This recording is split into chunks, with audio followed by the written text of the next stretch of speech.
Hello বন্ধুরা, the show চ্যানেলের নতুন আরেকটি ভিডিওতে আপনাদেরকে স্বাগতম। আজকে আমরা নতুন আরেকটি মুভি এক্সপ্লেন করতে চলেছি। মুভিটির নাম দ্য মিমিক। তো দেরি না করে চলুন মুভিটি শুরু করা যাক। মুভির শুরুতে আমাদের নিউ ইয়র্কে ছড়িয়ে পড়া এক মহামারী সম্পর্কে জানানো হয়, যা তেলাপোকার কারণে শুরু হয়েছিল। এই মহামারীর কারণে অনেক শিশু মারা যাচ্ছিল। ডাক্তার পিটার, যিনি স্বাস্থ্য মন্ত্রণালয়ের প্রধান ছিলেন, তিনি এই পরিস্থিতি নিয়ে খুবই চিন্তিত ছিলেন। তাই তিনি ডাক্তার সুজানকে ডাকেন, যিনি এই সমস্যার সমাধান করতে পারতেন। তিনি একজন জেনেটিক ইঞ্জিনিয়ার ছিলেন এবং ৯ মাস গবেষণার পর এমন একটি বাগ তৈরি করেন যা তেলাপোকা খেত। ডাক্তার সুজান জেনেটিক ইঞ্জিনিয়ারিং মাধ্যমে বাঘগুলোকে এমনভাবে ডিজাইন করেছিলেন যে তারা প্রচণ্ড ক্ষুধা লাগত এবং তারা যত বেশি সম্ভব তেলাপোকা খেয়ে ফেলত। এরপর তারা নিজেরাই মারা যেত। তার এই পরীক্ষাটি সফল হয় এবং এই বাঘগুলো অল্প সময়ের মধ্যে শহরের সব তেলাপোকাকে খেয়ে ফেলে। এর ফলে তেলাপোকার কারণে ছড়িয়ে পড়া মহামারী থেকে অনেক শিশু প্রাণ রক্ষা পায়। এখন পর্যন্ত সবকিছু ঠিক ছিল। ডাক্তার পিটার ও সুজানার এই সাফল্য দেখে খুবই মুগ্ধ হয়েছিলেন এবং দেখা যায় যে তারা পরবর্তীতে বিয়েও করেন। এরপর দৃশ্য বদলে ৩ বছর পরের ঘটনা দেখানো হয়। একটি গির্জার ভেতরে একজন ফাদার কোনো এক ব্যক্তির ভয়ে গির্জা ছেড়ে ছাদের দিকে চলে যান, কিন্তু সেই ভয়ঙ্কর ব্যক্তি কেবল ছায়ায় দেখা যাচ্ছিল এবং সে ছাদেও চলে আসে। ভয় পেয়ে ফাদার হঠাৎ ছাদ থেকে পড়ে যান এবং তার মৃত্যু হয়। এই ঘটনাটি চুই নামের এক ছেলে নিজের চোখে দেখে, যে ঠিক পাশের বেড়েতেই থাকতো। অপরিচিত সেই ব্যক্তি এখন ফাদারের মৃতদেহ টেনে নিয়ে গির্জার নিচে চলে যায়। পরদিন সকালে তদন্তের জন্য পুলিশ সেখানে আসে। তদন্ত চলাকালীন গির্জার নিচে শুধুমাত্র ফাদারের মৃতদেহই নয়, আরও অনেক মানুষের মৃতদেহ পাওয়া যায়। তবে অনেকেই নিখোঁজ ছিল। যাদের কি হয়েছিল তা জানার জন্য পুলিশ একজন চিকিৎসককে ডেকে আনে। ডাক্তার জানান, হয়তো এই মানুষগুলো ইয়েলো ফিভারের কারণে মারা গেছে, অথবা অন্য কোনো মহামারী তাদের উপর আক্রমণ করেছে। পরিস্থিতি এতটাই গুরুতর হয়ে উঠেছিল যে ডাক্তার পিটারকেও ডেকে আনা হয়েছিল।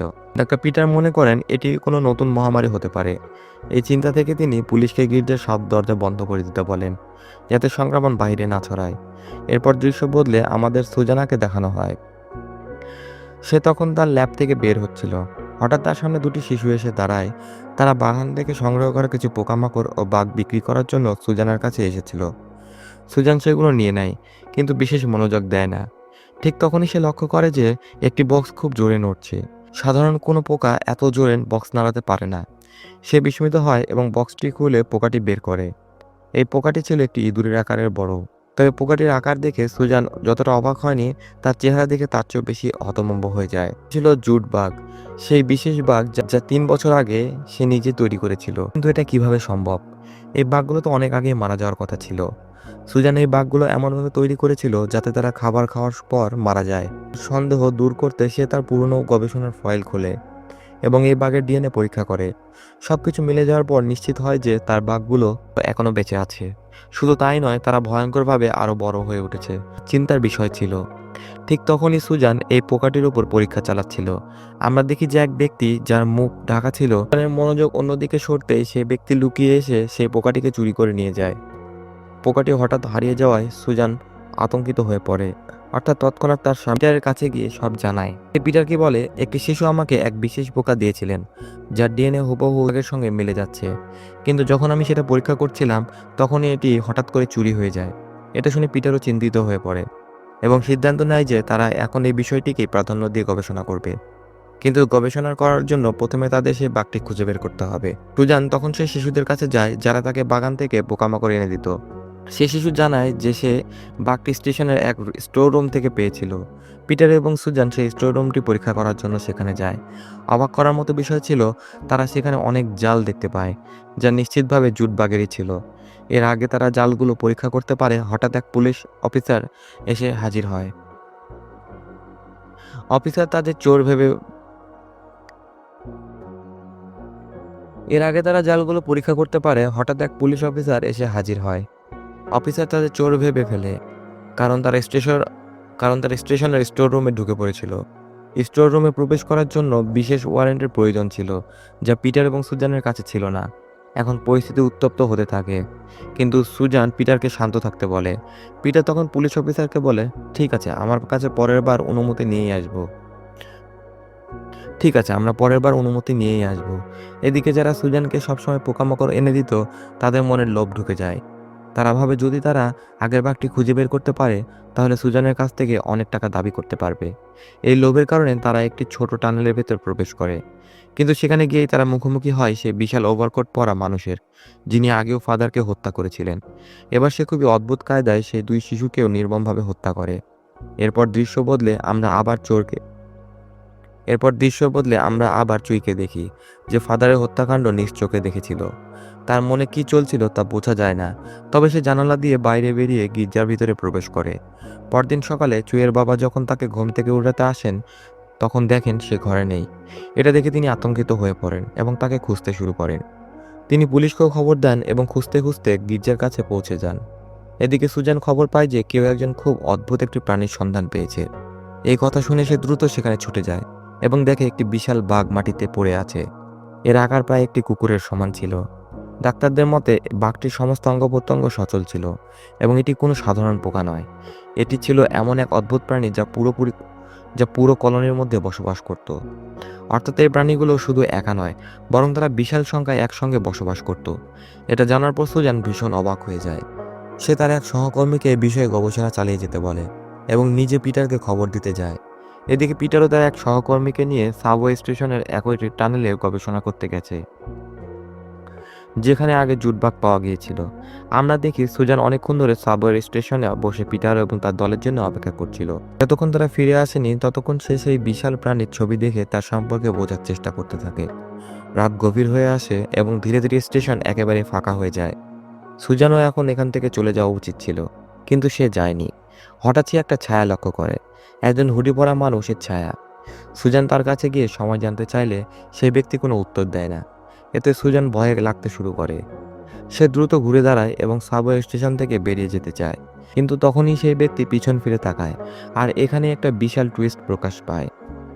আমরা যাকে শুরু থেকে একজন হুডি পরা মানুষ ভেবে যাচ্ছিলাম, সে আদতে কোনো মানুষ নয়, বরং সে বিশাল এক প্রাণী, একজন মানুষের আকারের সমান। তার পাখাও ছিল, সে আতেও পারে।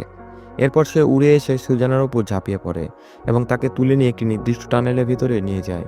ঠিক সেই একই টানেলের মধ্যে আমরা দেখতে পাই পিটার ও তার সহযোগী পুলিশ অফিসার তদন্ত চালিয়ে যাচ্ছিল। ঠিক তখনই পিটারের সামনে সেই অদ্ভুত জুটবাঘটি চলে আসে। পিটার তখন ভয়ে তার পা দিয়ে সেই বাঘটিকে আঘাত করে। তখন তার পায়ের নিচে মেঝে ভেঙে পড়ে যায় আর তারা সোজা নিচে যেয়ে পড়ে। ঠিক এই টানেলের ভিতরে আমরা দেখতে পাই যখন সুজানের জ্ঞান ফিরে তখন সে তার চারপাশে অসংখ্য মৃতদেহ দেখতে পায়। এই দৃশ্য দেখেই সে ভয়ে কেঁপে ওঠে। সে বুঝতে পারে সেও যে কোনো মুহূর্তে মারা যেতে পারে। বাঁচার জন্য সে আশপাশ থেকে কিছু তুলে নেয় এবং এখান থেকে পালানোর রাস্তা খুঁজতে শুরু করে। তাকে দৌড়াতে দেখে হঠাৎ একটি বিশাল জুট বাঘ তার উপর আক্রমণ করে বসে। সে অস্ত্র দিয়ে সে বাঘের উপর আঘাত করে এবং কোনোভাবে নিজেকে বাঁচিয়ে দৌড়ে পালিয়ে যায়। কিন্তু এখান থেকে বের হওয়ার কোনো পথ না পেয়ে সে একটি অদ্ভুত জায়গায় গিয়ে লুকিয়ে পড়ে। এদিকে পিটারের এক সহযোগী সেই জায়গার চারপাশে গবেষণা চালাতে গিয়ে অনেকগুলো জুটবাঘের ডিম দেখতে পায়। এই দৃশ্য দেখেই সে আতঙ্কিত হয়ে পড়ে। সে বুঝে যায় এই জায়গা ভীষণ বিপজ্জনক। যখন সে পালানোর চেষ্টা করছিল তখন একটি মানুষের সমান জুটবাঘ তার উপর ঝাঁপিয়ে পড়ে এবং তাকে মেরে ফেলে। এদিকে আমরা দেখতে পাই চুয়ের বাবা তার ছেলেকে খুঁজতে খুঁজতে সেটানের কাছে চলে এসেছে। একদম নিচে সুজান লুকিয়েছিল। চুয়ের বাবা সুজানকে বাঁচানোর পরিকল্পনা করে এবং টানেলের ঢাকনাটি খোলার জন্য কিছু সরঞ্জাম আনতে যায়। ঠিক তখনই পিটার ও সেই পুলিশ অফিসার তাকে দেখে ফেলে। তারা জানতে চায় সে এখানে কি করছে। চুয়ের বাবা তাদের জানায় যে তার ছেলে হারিয়ে গেছে আর তাকে খুঁজতে গিয়ে সে এখানে চলে এসেছে। এছাড়াও সে জানায় যে টানেলের ভিতরে একটি মেয়ে সুজান আটকে আছে। সুজানের কথা শুনে তিনজন মিলে তাকে বাঁচানোর চেষ্টা শুরু করে। যখন তারা সুজানকে উপরে টেনে তুলছিল ভুলবশত একজনের পা থেকে একটি টর্চ নিচে পড়ে যায়। টর্চের আওয়াজ শুনে সমস্ত জুটবাঘ তাদের দিকে আকৃষ্ট হতে শুরু করে। থেকে বের হতে পারে জুটবাঘগুলো তাদের উপর আক্রমণ করতে উদ্যত হয়, কিন্তু ভাগ্যক্রমে চারজনই কোনোভাবে তাদের নজর এড়িয়ে পালিয়ে যেতে সক্ষম হয়। এখন তারা দ্রুত সাবওয়ে স্টেশনের দিকে দৌড়াচ্ছিল আর পেছনে ছিল জুটবাঘ। সাবওয়ের স্টেশন তখন বন্ধ হয়ে গিয়েছিল, কিন্তু তাদের তো নিজেদের জীবন বাঁচাতে হবে। তারা স্টেশনে দাঁড়িয়ে থাকা একটি নষ্ট ট্রেনের ভিতরে ঢুকে দরজা বন্ধ করে দেয়, কিন্তু ততক্ষণে একটি জুটবাঘও তাদের পিছু নিয়েছিল এবং ট্রেনের দরজা বন্ধ হতে থাকা দরজার ফাঁকে গিয়ে আটকে মারা যায়। তবে আসলে সে মরেনি, বরং তার দেহ দুই টুকরো হয়ে গিয়েছিল। এই বিষয়টি তারা তখনই বুঝতে পারে যখন সে বাঘের ধারালো নখ পুলিশের পায়ে আঘাত করে এবং তাকে আহত করে। এটা দেখে পুলিশ অফিসার তখনই গুলি চালিয়ে তাকে মেরে ফেলে। এরপর তারা সে মৃত জুটবাঘের ওপর গবেষণা চালাতে শুরু করে। সেখানে সুজান তার বিশাল ফুসফুস দেখে অবাক হয়ে যায় কারণ এটাই ছিল প্রথম কোনো পোকা যার ফুসফুস ছিল। এখন তারা সেই জুটবাগের মুখ পরীক্ষা করতে শুরু করে। ঠিক তখনই তারা শরীর থেকে একটি আবরণ খুলে পড়ে, যা দেখতে হুবহু মানুষের মুখের মতো। এটা দেখে সুজান অনুমান করে যে এই জুটবাগগুলো এখন মানুষের মতো দেখতে যাচ্ছে। এছাড়া সে ধারণা করে যে এই জুটবাগেরা মানুষের মতো আচরণ করার চেষ্টা করছে, যাতে তারা সহজে মানুষের জগতে প্রবেশ করে মানুষকেই শিকার করতে পারে। মানুষের মধ্যে সবচেয়ে বেশি মাংস থাকে, আর এই প্রাণীগুলো মানুষের শিকার করে কারণ এদের প্রচণ্ড ক্ষুধা লাগে। সবচেয়ে গুরুত্বপূর্ণ বিষয় পিটারকে জানায় তা হলো জুটবাগ তৈরির সময় সুজানের কোনো একটা ভুল হয়েছিল। তার বদলে দ্রুত বিবর্তন হতে শুরু করে। তারা এত দ্রুত নিজেদের বিবর্তন করেছে যা মানুষের বিবর্তনের চেয়েও অনেক বেশি দ্রুত। কারণ কোনো প্রাণী এভাবে পরিবর্তন হতে কোটি কোটি বছর লেগে যায়, কিন্তু এই জুটবাগ মাত্র কয়েক বছরের মধ্যে নিজেদের এতটাই রূপান্তরিত করেছে যে এখন তারা দেখতে অনেকটা মানুষের মতো। তারা এইসব নিয়ে আলোচনা করছিল, ঠিক তখনই তাদের কথার শব্দ শুনে অনেকগুলো জুটবাগ আকৃষ্ট হয়ে পড়ে এবং একসঙ্গে ট্রেনের উপর হামলা চালায়। এই সময় সুজান অনুভব করে যে এই জুটবাগেরা হয়তো মানুষের গন্ধ বুঝতে পারে, তাই সে একটি বুদ্ধি খাটায়। সে মারা যাওয়া জুটবাগের শরীর থেকে তাদের অর্গান বের করে নিজের এবং পুরো ট্রেনের উপর ছড়িয়ে দেয়। বাঘরা বুঝতে পারে ট্রেনের ভিতরে তাদেরই মতো আরও বাঘ আছে, মানুষ নেই। এর ফলে তারা আর ট্রেন আকৃষ্ট হবে না। তাদের যেভাবে হোক এখান থেকে পালাতে হবে, আর পালানোর একমাত্র উপায় হলো ট্রেন চালানো। কিন্তু ট্রেন তো নষ্ট। তখন চুইয়ের বাবা একটা উপায় বের করে। তিনি বলেন তাদের ট্রেনের বিদ্যুৎ সংযোগ পর্যন্ত যেতে হবে, যাতে সেটি মেরামত করা যায়। এরপর ট্রেন ঠিক করার জন্য পিটার ও চুইয়ের বাবা বাইরে বের হয়। ঠিক সেই সময় যখন তারা ট্রেনগুলো ঠিক করছিল, হঠাৎ পিটারের সামনে বিশাল এক জুটবাগ এসে দাঁড়ায়, যা দেখে সে পুরোপুরি ভয় পেয়ে যায়। কিন্তু আশ্চর্যের বিষয় হলো সেই জুটবাগ তাকে কিছুই করলো না, কারণ পিটারের শরীর থেকেও ঠিক বাঘের মতোই গন্ধ আসছিল। এদিকে ট্রেনের ভিতরে সুজান পুলিশ অফিসারকে বলেছিল যে এই জুটবাগদের পুরো কলোনিতে মাত্র একটি নারী বাঘ থাকে, যে ডিম পারে এবং নতুন জেনারেশন তৈরি করে। যদি তারা সেই নারী বাঘকে মেরে ফেলে তাহলে পুরো প্রজাতি শেষ হয়ে যাবে। চুইয়ের বাবা অবাক হয়ে দেখে যে চুই একদম সুস্থ আছে। এর কারণ ছিল চুই নিজেই জুটবাগের মতো শব্দ করতে পারত। যখন কোনো জুটবাগ তার সামনে আসতো, সে তাদের মতো আওয়াজ করত, ফলে তারা বুঝতে পারতো না যে সে মানুষ। এভাবেই সে এতদিন টিকে ছিল। তার চোখ আনন্দে ভরে ওঠে। ঠিক তখনই একটি জুটবাগ আচমকা আক্রমণ করে এবং তাকে মেরে ফেলে। তার মৃতদেহ টেনে অন্ধকারে নিয়ে যায়। বাবার চিৎকার শুনে সুজান দ্রুত ট্রেন থেকে বেরিয়ে আসে আর দেখে যে চুইয়ের বাবা মারা গেছে। এটা দেখে সে প্রচণ্ড দুঃখ পায়। এদিকে পিটার তার দিকে আসতে শুরু করে। জুটবাগ তাদের উপর আক্রমণ করতে আসে। তারা বুঝতেই পারছিল না কি করবে। নিজেদের বাঁচানোর জন্য পুলিশ অফিসার একটি পরিকল্পনা করে। শেষে সবাইকে সামনের লিফটে উঠতে বলে আর নিজে বিপরীত দিকে রেল লাইনে গিয়ে জুটবাগদের মনোযোগ নিজের দিকে নিয়ে নেয়। তার পরিকল্পনার প্রথম অংশ সফল হয়। জুটবাগরা পুলিশ অফিসার চিৎকার শুনে তার দিকে আকৃষ্ট হয় এবং তাকে মেরে ফেলে। কিন্তু তার দ্বিতীয় পরিকল্পনা অংশ ব্যর্থ হয়ে যায়, কারণ সুজান এবং চুই তখনও লিফটের ভেতরেই ছিল আর অনেক জুটবাগ তাদের দিকে চলে এসে দেখতে পিটার নিজের জীবন ঝুঁকিতে ফেলে। সুজান এবং চুইয়ের লিফটটিকে উপরে তুলে দেয়, কিন্তু নিজে টানেলের ভেতরে পড়ে যায়।